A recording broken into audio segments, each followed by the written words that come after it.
Hey dudes, this is Beatrice Boepple, Amanda Kruger in Nightmare on Elm Street 5, and you're listening to Tommy Throwback Kovac on Splat from the Past. Bless you, my naughty son. Hey dudes, welcome to Splat from the Past, the only 80s themed horror and sci-fi show where things can get totally radical. Now today, I will be welcoming back my good friend Beatrice Boepple, who played Amanda Kruger in Nightmare on Elm Street 5, The Dream Child. And last time she was on, I told her about that I had a car accident. We were originally going to have a private conversation of it, but it ended up not happening. So I thought, just invite her back on and talk about it. I mean, we are in quarantine, so I'm gonna tell her about it. I'm gonna ask her about some more stuff I found out about Nightmare on Elm Street 5, because I finally watched the whole documentary of Never Sleep Alone after seeing, bits and pieces of it. And when I watched the Part 5 segment, I was just shocked at stuff that I found out about the film. And it's going to be great. Beatrice is a lovely person, and she's so awesome. So, here is my new interview with Beatrice Boepple.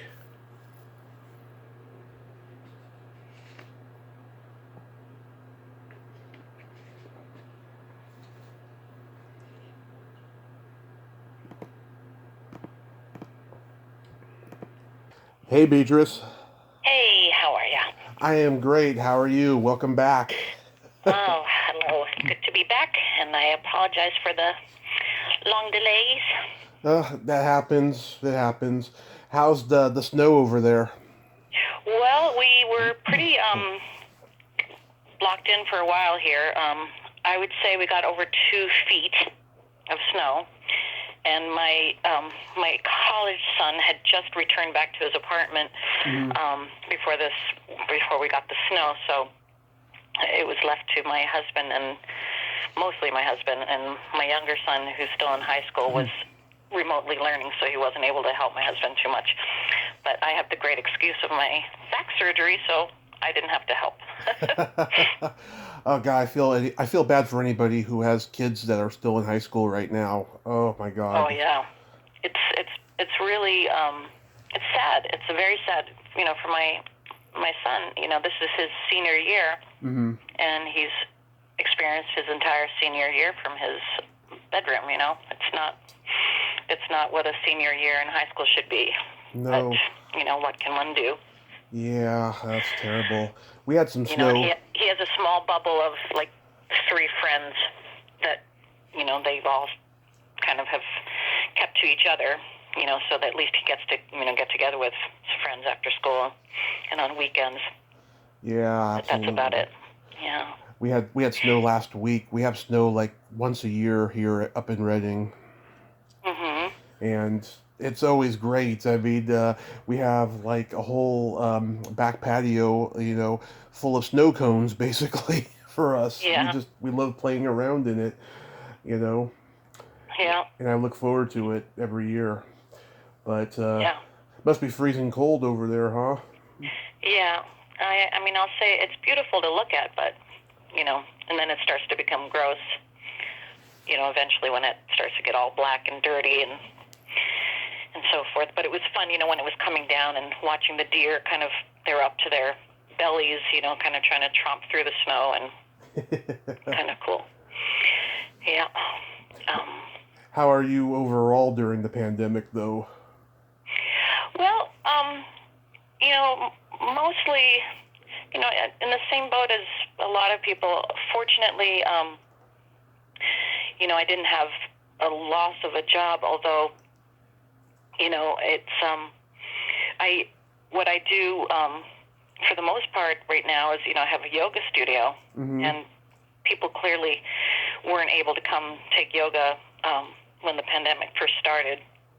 But eventually when things sort of settled and it was okayed, we held classes outdoors because we have a beautiful property. We have 2 acres, and that was no problem, and people loved it. But then when winter hit, then, that changed everything, because we had the health department come and check the studio, and I'm permitted to have 5 people maximum.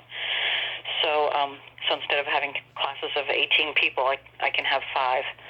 Mm-hmm. You know, so it's I do that, and I teach also on Zoom. You know, the student can't make it into the class, then join by Zoom. But we definitely, you know, took a big hit.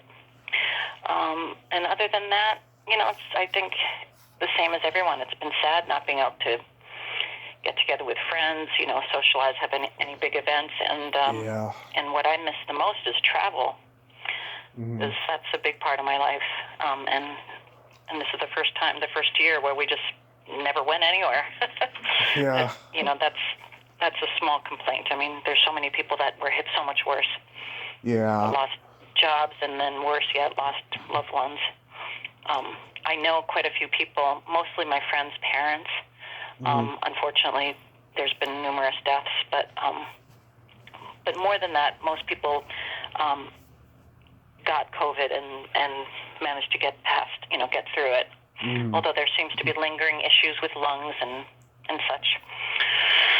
Yeah, it's weird. Oh my God. So we have low numbers over here. We had, for the first couple of months, we only had 1 death here, and then by summertime it was like 70, and I don't know what the number is now, but I hope it's very low, and I hope the families have gotten closure from it all. I hope so. Yeah. I mean, here, you know, New York, you know, when this whole thing started and really broke out, we were like the epicenter of COVID, and New York was actually the worst in the entire world. At one point, we had that nice claim to fame of having the most deaths, but then, you know, they pretty quickly got it under control, and the numbers seem to be dropping now more and more. But you know, it's sadly also a political issue, you know, with people, and when it comes to masks and all that, and it's been a tough year for everybody all the way around.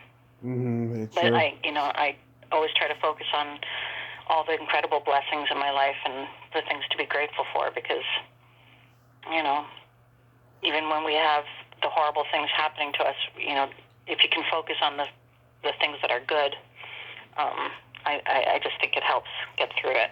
Oh yeah, I focused on. But personally, I've had much worse years. You know, when there's been, you know, real tragedy in the family and death and things that you know, shook us more. And it's, you know, but when you get to be my old age, you see that life is like that. There's cycles, you know, where it goes up and down. You have some really, really great years, and you have some really, really horrible years, and then the rest of the time is sort of in between with a mix of both. And, you know, but it's very, very tough when you have those strings, you know, of 2 or 3 years that are just really hard. It's really hard to take when you keep having, you know, deaths or job loss or things like that. And people really, you know, I think one of the things to get through those times is to just focus on the good things, even if it's as little as, oh my God, this was a good cup of coffee today, and oh, the sun's beautiful, or, you know, oh, you know, that puppy looks so cute, or I don't know, you know, little things.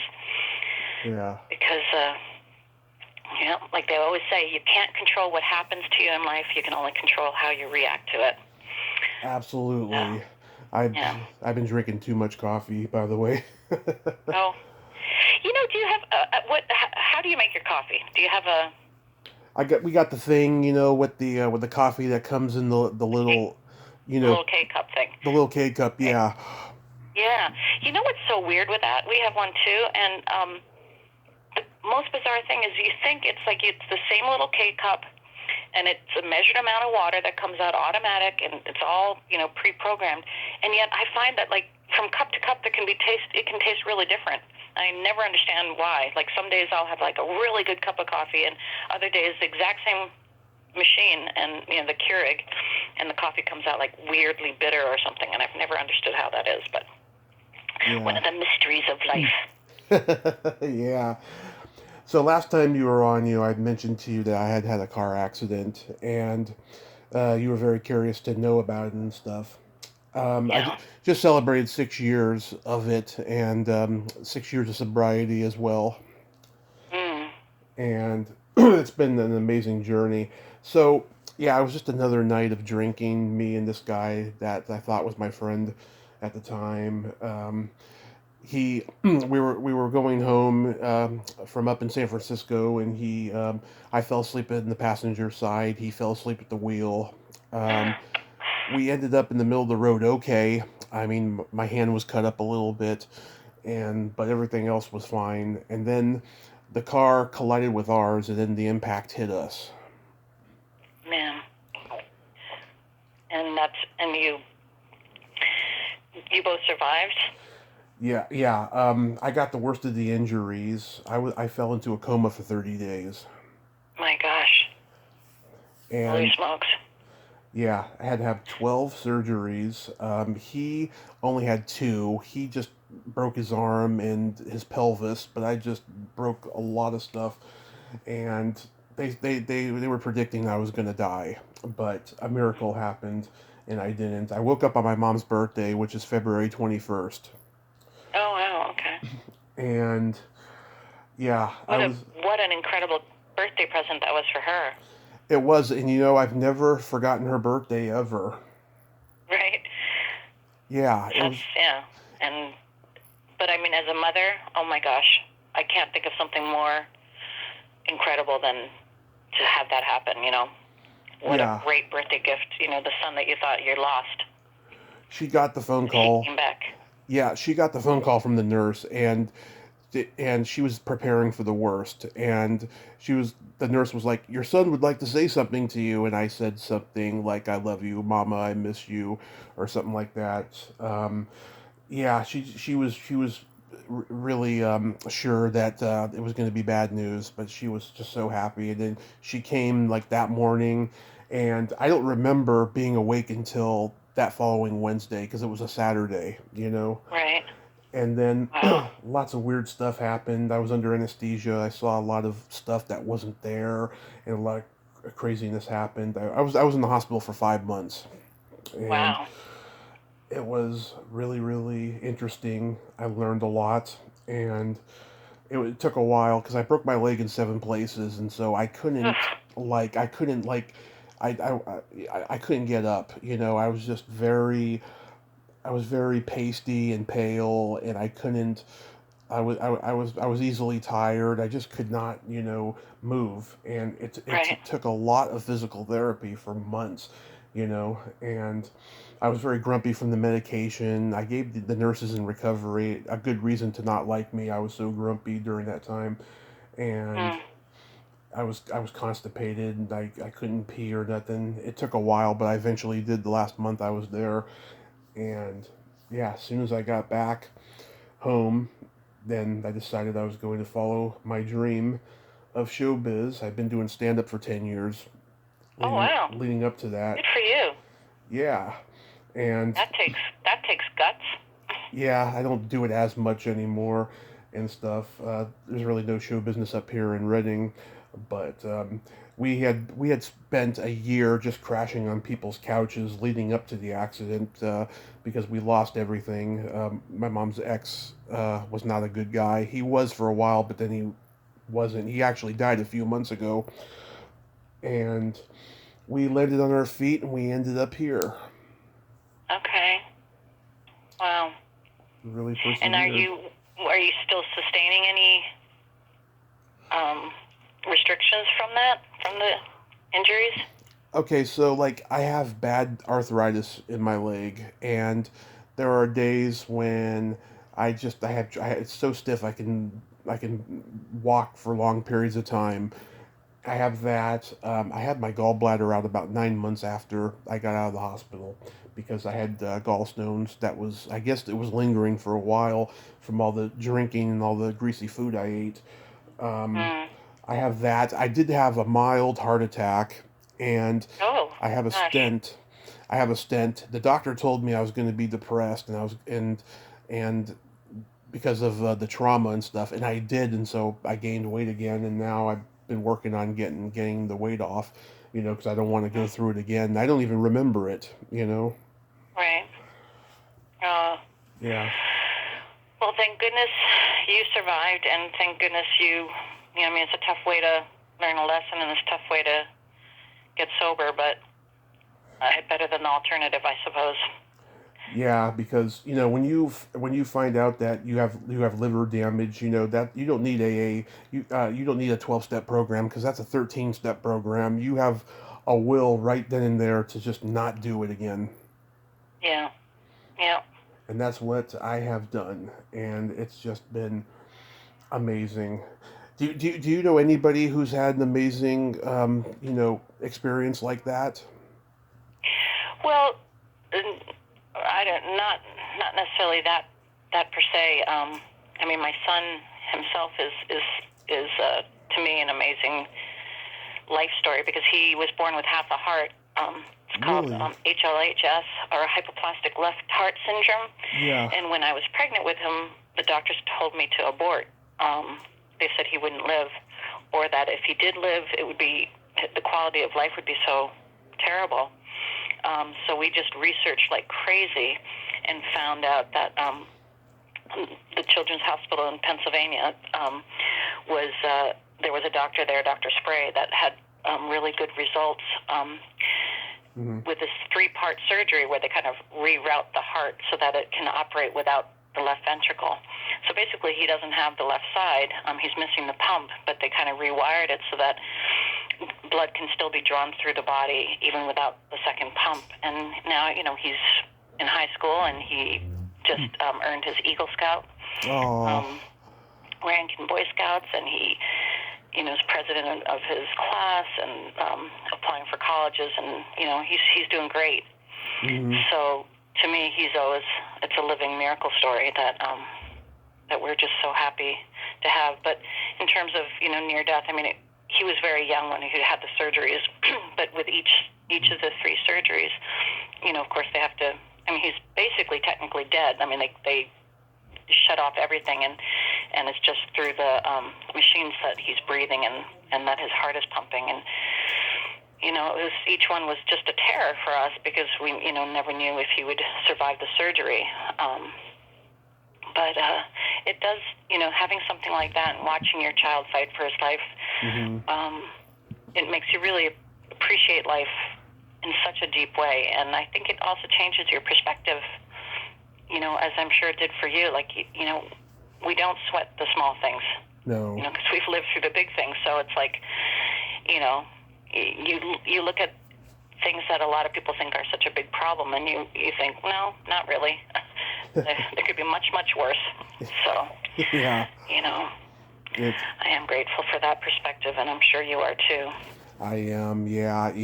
I had a classmate when I was in kindergarten who had a problem with his heart, and he had a tube that was like permanently inserted in his chest. I never saw him again after I changed schools. I wonder if he's still alive, but I do know it was pretty bad. I remember he had to have a procedure done, and he had to have all his hair removed and stuff.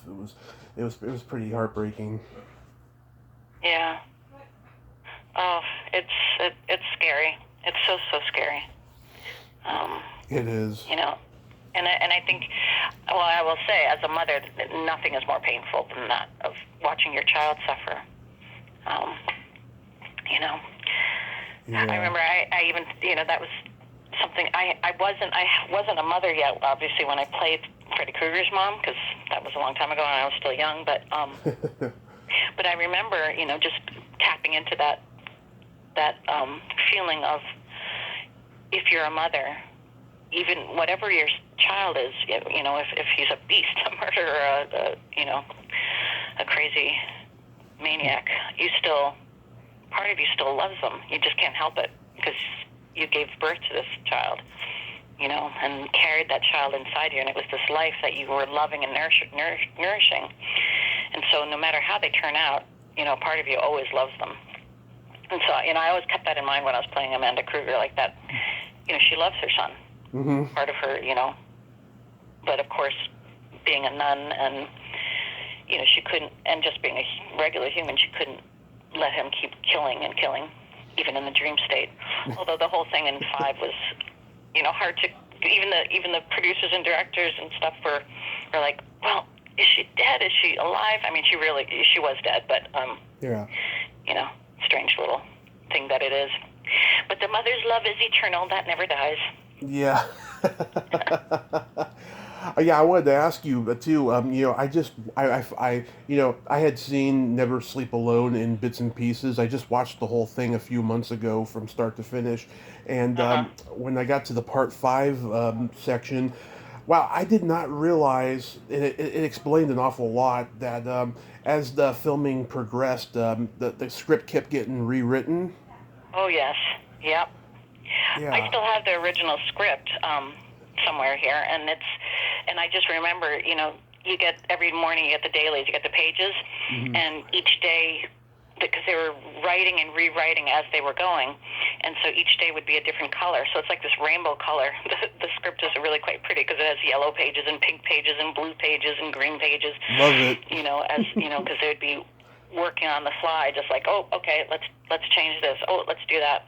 Yeah. Because I remember so clearly when we were starting filming, at that point it was going to be, Robert Englund had said, that's it, this is my last one, I'm not doing another one. Yeah. And so my character was supposed to kill him, like, when I take him inside me, that sounds so gross, but anyway, when I take him back in, not the way he came out, and then I throw us both, I go back to the room of 100 maniacs to be destroyed, to destroy us both.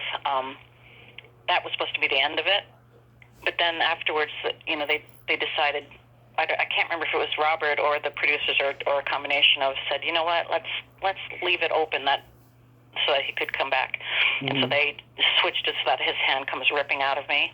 Yeah. So that, he isn't necessarily destroyed. I mean, even if they had destroyed him, he still could have come back, of course, but they wanted to make some kind of, logical thing where there was more opportunity, and of course there were more films after that, so. Yeah. Yeah. I laughed out loud when you said what was it? As Freddie's mother, I didn't like his language. Oh, yes. That's very, very naughty, that boy. Yeah. Yeah. You were just so deadpan, and like the camera was on you for a few seconds. Yeah. Yeah, and I remember, I think in that interview, I revealed that crazy, embarrassing little tidbit of information. Do you remember about the blood? Yes, yes. Yeah, it's like, as a woman, it's always your nightmare. Like, female, whether you're an actor, a dancer, a gymnast, any female that has to perform in public, you're just terrified if you have to wear white, and it's that time of the month. It's like not a pleasant thing. And so, of course, this nun's habit, or I was in a white gown, actually, I guess it was, and I remember like being worried that, oh my God, what if I bleed a little or something, through the costume. And it just made me laugh afterwards. Like, why would that have mattered? They splattered me with so much fake blood. Who knew if it was mine or fake? I guess it just added to the realism. But anyway, yesterday I did a whole set of autographs for. Have you heard of this V Shout? What's it called? V, like the letter V, like Victor. V Shout, and it's this outfit that does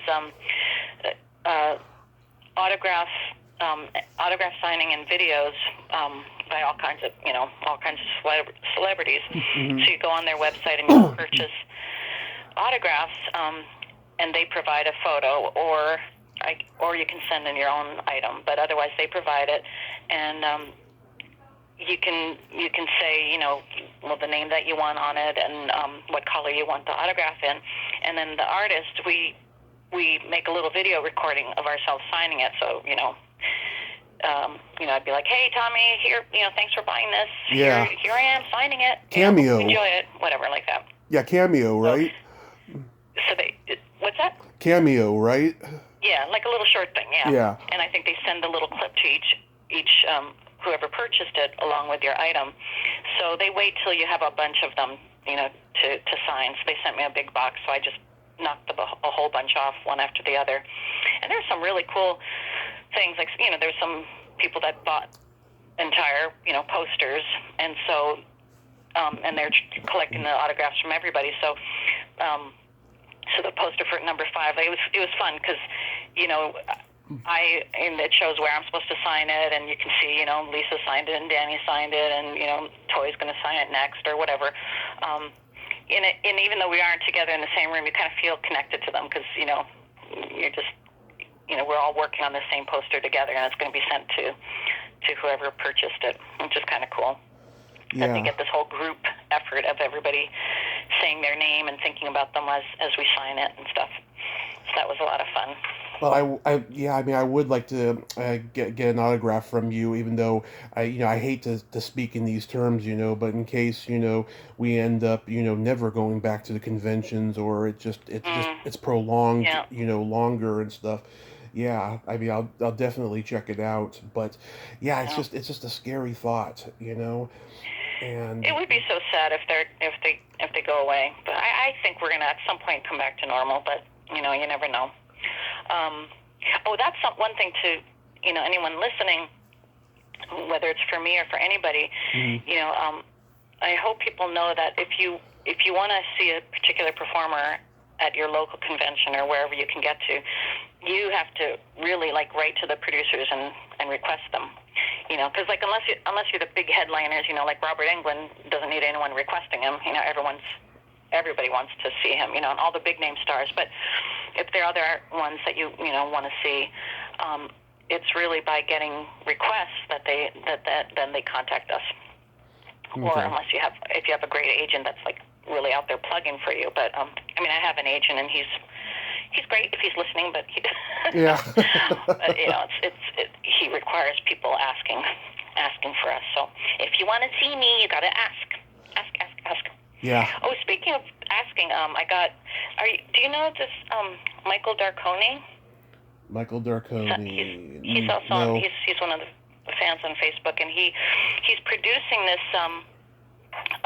web series, a web horror anthology called Once Upon a Nightmare. Mm-hmm.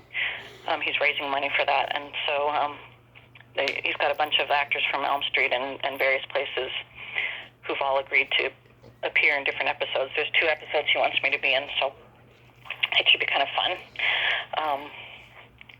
Little blood and guts and gore, but love it. Back in October, I reached out to Rick Lazzarini, who created Baby Freddy. Okay. In part 5, and he was lined up to do it. I told him, I'm a Bay Area native too, and he was all lined up to do it. And then it was weird. He changed his mind at last minute, and that's been happening to me a lot lately. I'll tell you, a lot of people are changing their mind at last minute, especially after I do hours and hours of research on them.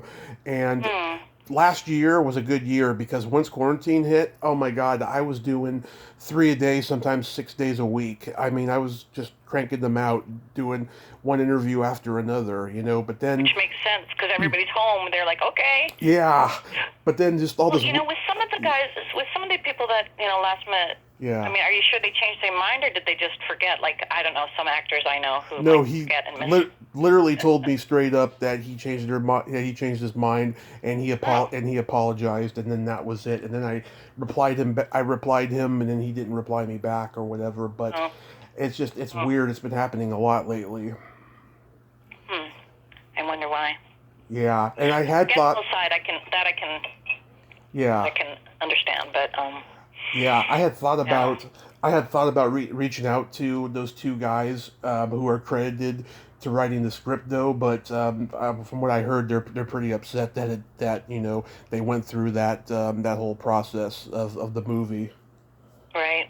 Yeah. Which is it's sad. Tough, yeah, for a lot of people. That Baby Freddy, I wonder who has it. Maybe he does. Who knows? That was such a cool little thing. I'm telling you, that little creature. Looking at him, the way he'd move, and his little... I remember it as if it was yesterday. His little face, and... Yeah. Yeah. There are many versions, but that little guy, it was really wild. I like part 5 a lot. The first one was pretty dark, right? But part 5 was even darker after having, a couple lighthearted ones in the middle there. But I do like part 5 a lot. Well, good for you. Well, that's why I'm doing an interview with you. I don't know, with some people, there's people that just put it down, but that, I guess everyone has their own taste. Yeah. Did you like that documentary though, Never Sleep Alone? Yeah, I did. I mean, I was a little personally. It was a little bit of a bummer because I was in New York, and I think about 5 of us were, 5 or 6, I can't remember. But the rest were all in LA, and in LA, they had nice lighting and nice. I don't know. Ours was just like the lighting was really terrible, and whatever. But it was fine. It was cool. It was fun to hear everybody's stories, and Yeah. Yeah. Tuesday didn't have a good experience with it because she found out that a lot of people didn't like her during the filming, and she had just come back from recovering from cancer and all that stuff, unfortunately. Hey. But yeah, I thought it was pretty good. I mean, it was very concise and it had everything in it. Yeah, and actually, I mean, it was if I hadn't been in that, I probably would never have even figured out about the conventions because who was it? It might have been, was it Toy Newkirk that was right? She was before me. Somebody yeah. was in the room, finishing up or coming in after me for interview, and while we were waiting, we started chatting, and she was talking all about the different horror cons and stuff she was going to, and she was saying it was a great way to meet the fans and make some money on the side and whatever. And I was like, oh, I didn't even know they had those. Like at the time, I truly didn't. I had really, when I had stopped acting, when I'd lived in India and was working in a mobile hospital, Right. studying meditation and yoga, and when I came back, I really completely dropped out of the scene for quite a while. I really had nothing to do with the whole acting world, so I really wasn't aware of it. And I think it was the guys producing that, Tommy, he was also Tommy. Tommy Hudson. Producing it Yeah. found me through Facebook. And, that led to that, and so if that whole thing hadn't happened, I probably wouldn't be talking to you. It kind of revived, for a lot of us, I think it really revived our interest in our Elm Street careers. In all honesty, and I'm not tooting my own horn here, even if you hadn't done it, I would have eventually found you because I have found so many people who didn't even know that they still had fans or an audience. Oh, really? Oh, good for you. Yeah, because I noticed people, and I was always that boy growing up who was like, oh, look at that guy over there, I wonder how he got in that movie and stuff like that. And I never in a million years thought I was going to have a podcast and get to ask them how they got in the movie, because they were never seen again and stuff. Right.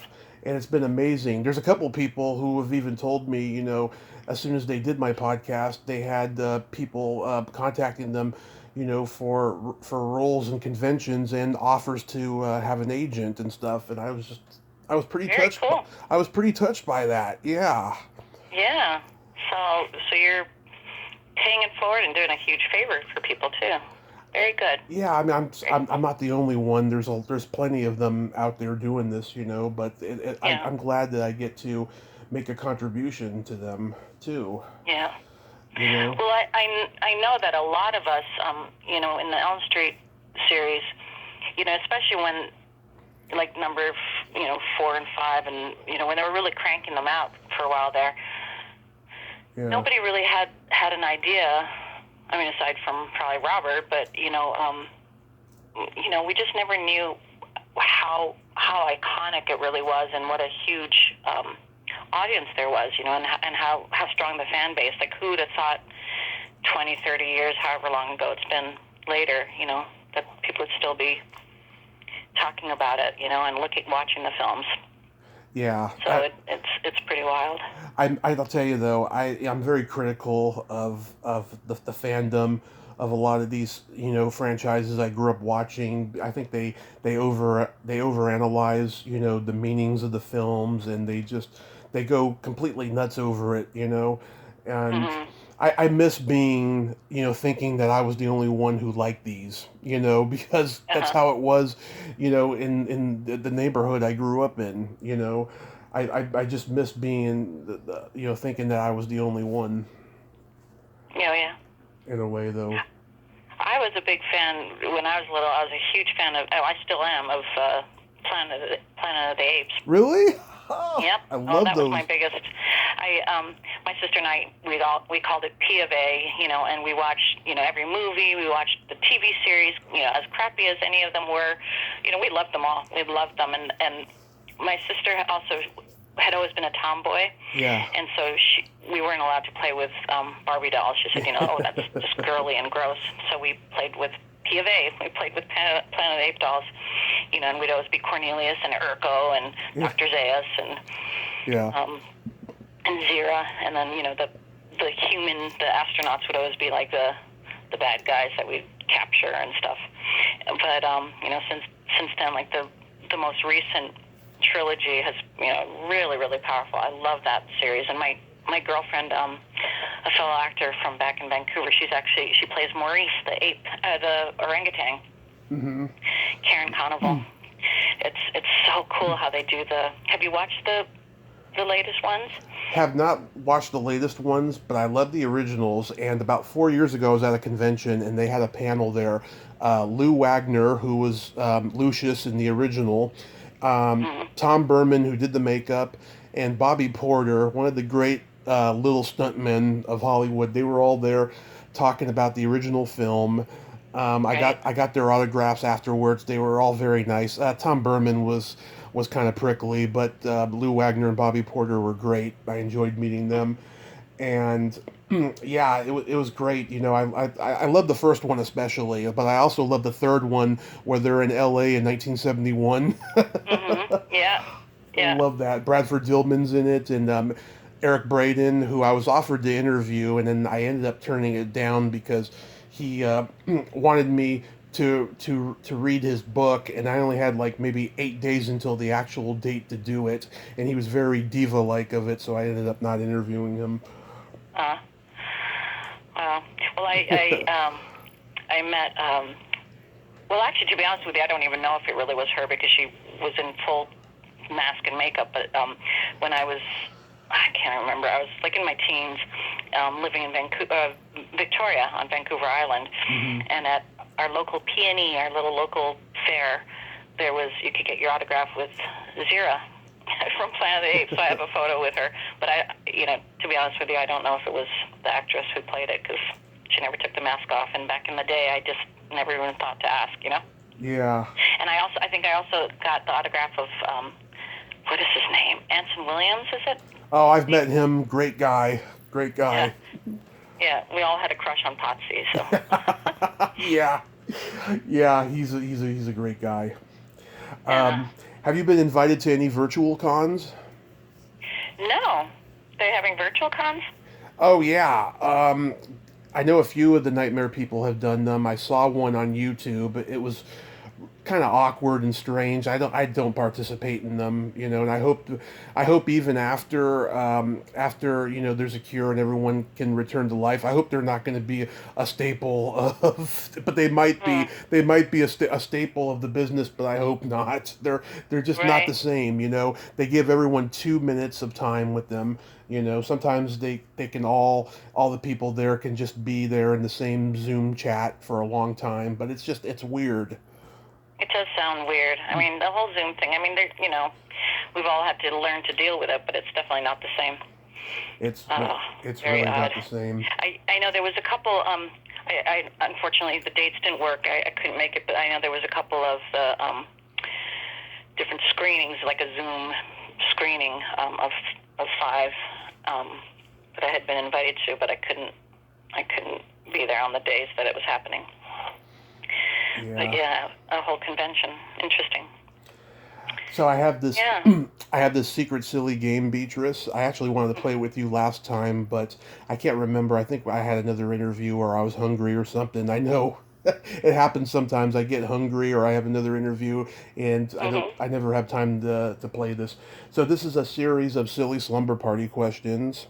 Okay. And it's not win or lose, it's just pure fun. And how it works is I ask you the question, you answer it, and then you ask me the exact same question. I answer it as well, and we can comment on each other's answers. Okay. Beatrice, are you ticklish? Yes, extremely.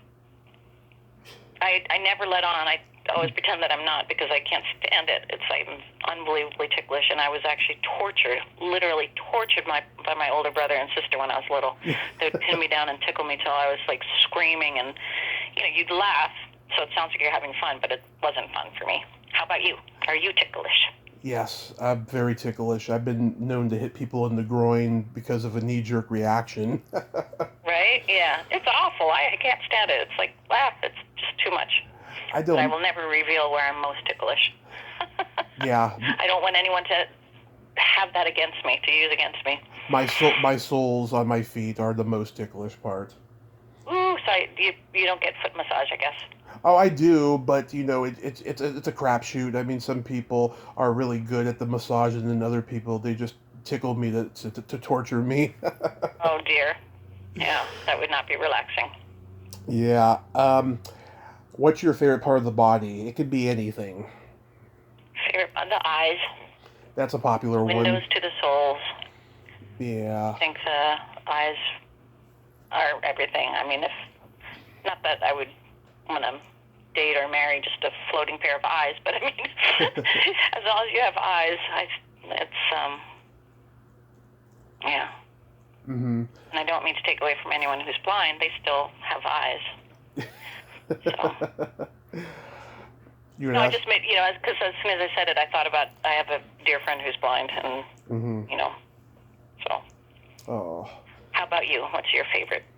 Okay, this is gonna sound weird, but I love the belly button. Oh dear. Okay. Yeah. The belly button. Mm-hmm. Yes, and I'm an innie. Okay. A deep innie. Okay. What color are your toes painted? Let's see right now. Oh, they're a sparkly. Right now they're a sparkly gold, and the reason they're sparkly is I learned from a manicurist that the sparkle, any sparkle color stays a lot longer. The polish will last way longer. And how about you? Right now they're au naturel, but the last time they were painted, they were purple with sparkles. And see, did it last long, the sparkles? It did, but around, I want to say, late October of 2019 is when I took them off, and I was just going to let them breathe through the winter, and then the pandemic hit, and I just didn't have a reason to paint them and stuff, but I'm glad you have a reason to paint yours. That's pretty cool. Mm-hmm. Well, I'm a yoga teacher, so, I'm barefoot in class. So I have to have nice-looking toes. Yeah, do you like to go for elaborate colors? Not really. I gotta say, I mean, that I do sparkly, is kind of as wild as I go. I tend to do French for my hands. Yeah, me too. Once in a while, if there's a fun party or something like that. But no, I'm not wild and crazy like my niece, who will do all the crazy colors. Yeah, I love the French tip, and I like to put sparkles on them. I like to put anything with sparkles, really. Yeah. Even though sometimes I've actually never tried French tip with sparkles, but that would be cool. I should try that next time. You should, yeah, and send me a picture so I can believe you. Okay. What? That does not believe me? No, I'm just teasing you. What would you say is your best personality trait? Because I think I know. Personality trait. I think my empathy. Yes. I was guessing that. Yeah. That it's not always great for me because how much I feel what everyone else is feeling, but it certainly allows me to be, sensitive and understanding of people. Not that I never, upset people, but for the most part, I have a lot of empathy and I feel what people are feeling. So, I understand quite often, what someone's going through, and yes, yeah, but it can be difficult being being an empath, because you can really get affected if you don't have a good, strong barrier and you take in too much of other people's stuff. How about you? Same. I'm an empath. I think that's my strongest point. Also, too, I have no filter, and sometimes it can get me in trouble, and other times it wins me a lot of respect. And so Yeah. it's a good balance, I think. I'm in that exact same boat, the same with the no filter business. And it works both ways, for sure. I mean, I think for the most part it's good. People, at least they know they're getting the truth, but, once in a while, I kind of wish I had a bit more of a filter. Well, the way to do it, to tell someone the truth, is to give them closure afterwards. Like, Mm-hmm. if someone says, "Oh, was that good?" I was like, "It really wasn't, but here's how you can improve it." But then again, what do I know? It's better to say something like that. So you don't hurt their feelings. Mm-hmm. You know. Right. And then Yep. my favorite question: is there a stinky smell that just makes you gag? Oh my gosh, durian. Do you know this fruit? Durian? No. It's spelled with a D, and then it's like a U, durian. I think D-U-R. Mm-hmm. Anyway, D-U-R-I-A-N. Look it up. It's Southeast Asian fruit, and it's huge. Like it can be larger than a pineapple or a coconut, and it's got prickles on the outside, sort of ish, but and then it turns brown, and it's the most horrific, stinky, barf producing smell. I cannot stand it. And when I lived in Taiwan for a year, and my mom was living there, and she kept wanting me to try it, because she said inside you scoop it and it's like cream. There's like a pudding or something inside it. Yeah. It's yellow goopy stuff, and she's like, "Oh my God, yeah, it's stinky, but when you taste it, she goes, it's like heaven." And I just couldn't get past the smell. I'd be like, "Mom, no," and she'd be spooning this jelly stuff towards me, this creamy stuff towards me, and it's smelling like dead feet of rotten, puked on, vomited out, I don't know what, 10-year-old death body parts. I don't know. But it's just like the worst smells you could think of. And I can't, like, how am I supposed to put that in my mouth if that smell is so bad? I mean, it would make me retch. So that's definitely durian. How about you? Okay, you kind of just alluded to it, and you can relate to this because you have kids. Dirty feet, and when someone passes gas, I cannot stand those. Those are pretty bad smells for sure. I'm gonna look up Then, if you had somebody who ate a bunch of durian and had really stinky feet, and then they started to fart out that durian, that would be a pretty nightmare on wherever you lived street event for sure. I'm gonna look up that durian so I know how to avoid it.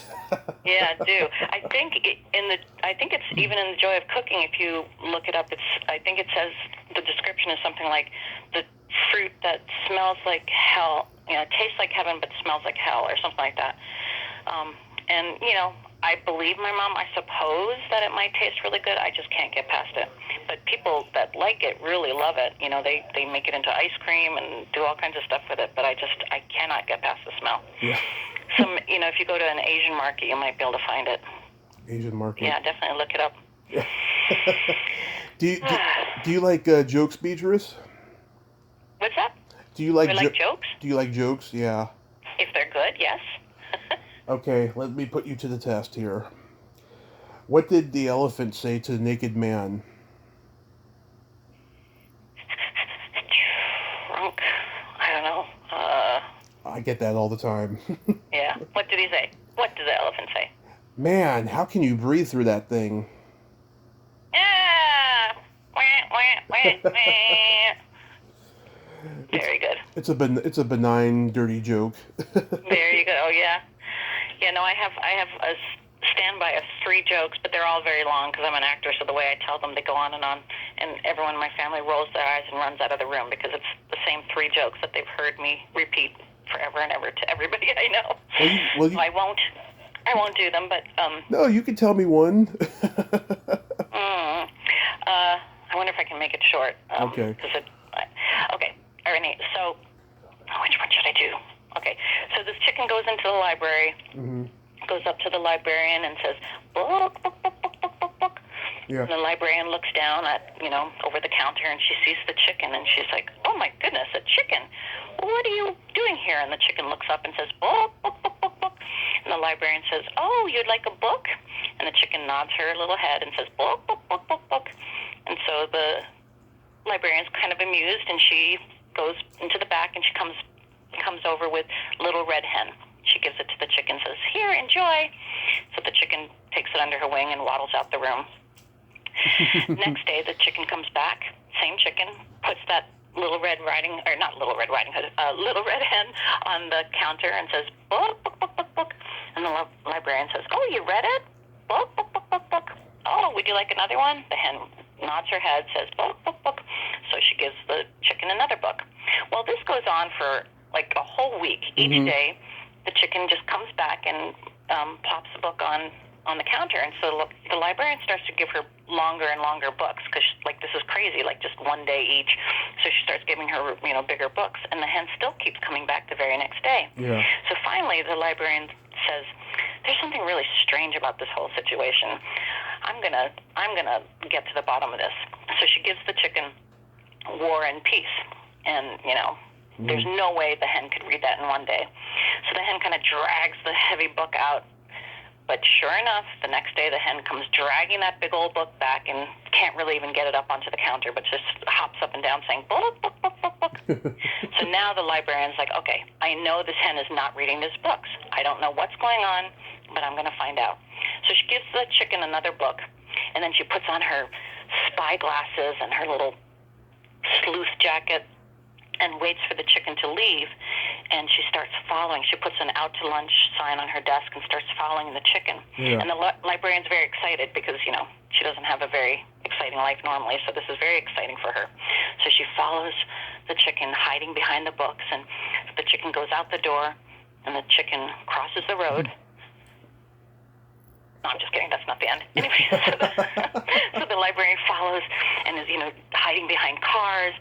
And then the chicken goes to the other side and starts wandering down this path. And it's through the woods. So the librarian keeps hiding behind trees. And she watches this chicken carrying the book. And the chicken goes all the way to the end of this path in the woods. And there's a pond. And at the side of the pond is a big stone. I told you this is a long story. Anyway, okay. So the chicken hops up on the stone, drops the book down, looks into the pond and says, book, book, book, book, book, book, book, book, book, book. And a few moments later, there's this big splash, and a giant frog leaps out from the water, hops onto the rock, looks down at the title, and then shakes his head and says, read it, read it. Wee, wee, wee, wee. Love it. Oh my God, you can tell a joke really good, Beatrice. You really can. Oh, thank you. But it is long, so you can see if you had to hear that like 20 times in your life, you'd be like, okay, I got it. I got a short story joke. Cinderella is about to go to the ball, and she's on her period, and the fairy godmother gives her these magic tampons and says, okay, you can go to the ball, but you have to be home by midnight because those tampons are going to turn into a pumpkin. And she said, okay, fairy godmother, I will. So 12:30 rolls around. Fairy godmother's pacing around the house, angry, and then Cinderella shows up at 4 a.m., stumbling drunk, and fairy godmother's like, where were you? You were supposed to be home at midnight. And Cinderella's like, I'm so sorry, fairy godmother. I met this great guy, Peter. Oh, okay. Alrighty. That we don't do in front of young kids. Yeah, that's not for the kids. Yeah, especially knowing if that's her time of the month. Okay, nice. There we go. Beautiful image. Thank you for that. Here, I just had a cute little frog and a chicken and a crazy librarian. I just love that buck that you were doing. That was funny. Yeah. Well, Beatrice, I thank you so much for coming back on today, finally. Oh, yes. I'm sorry it took so long, and I'm sorry I stood you up yesterday, or this morning, rather. Totally was not intentional. I know. But I had a lot of fun, and and congratulations on your 6-year anniversary. Thank you. Although I don't know, I guess, yeah. Well, it is an anniversary, definitely, of sobriety, right? It is. And miracle survival. When's your birthday again? Next Sunday, February 7th. Wow, you're one day before James Dean. I just did a tribute to him earlier today with his best friend who wrote a book about him. Oh, wow. He's the 8th? Yeah, he was February 8th. He would have been 90 next week. Wow. Well, yeah. I'm not quite there. I'm not quite 90, but yeah. Oh, and by the way, Beatrice, I pronounced your name right this time at the beginning. Good. Okay. You have yourself a great day, or it's gonna be night. Yeah. By this time over there, and stay safe because we need you. And I'll look into the autograph thing, but I do hope I get to meet you in person at a con one day, and I'll give you a great big hug when I do. Good. I hope so too. But just do not bring me some durian. I won't. And I won't tickle you or. Well, I can't promise I won't fart, but, you know. I won't. I'll wash my feet before I meet you. Yes, and I won't show you my belly button. There you go. All righty. You take care. Okay, you too. Bye-bye. All right. Good night. Bye-bye. Good night. Well, there you have it.